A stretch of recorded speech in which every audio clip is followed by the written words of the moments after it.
Pastors, we've got to call church prayer meetings. Pastors, we've got to call people out of their inactivity. We've got to call people out of their coldness.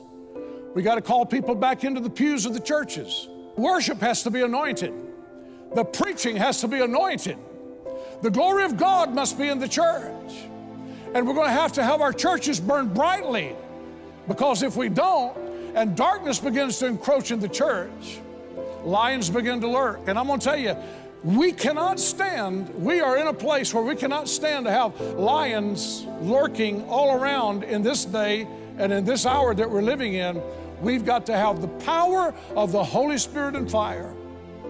One of the things that troubles me so much, friend, is I see pastors today, many of them, I don't even know if they pray.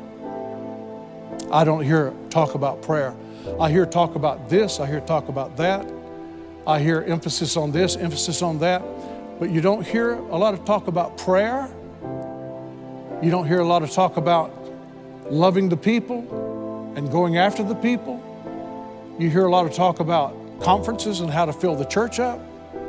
And you hear all kinds of talk about all kinds of things. Get back to the basics.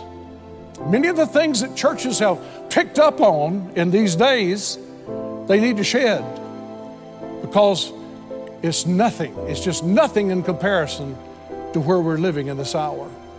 In order to be a pastor in this day and hour, you have to clear your throat,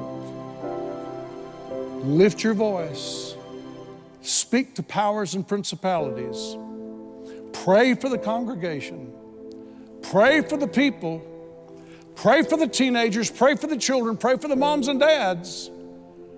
Because one of the main jobs of a pastor is to watch over the flock, not just lecture the flock, or not just construct a church, or get a big name.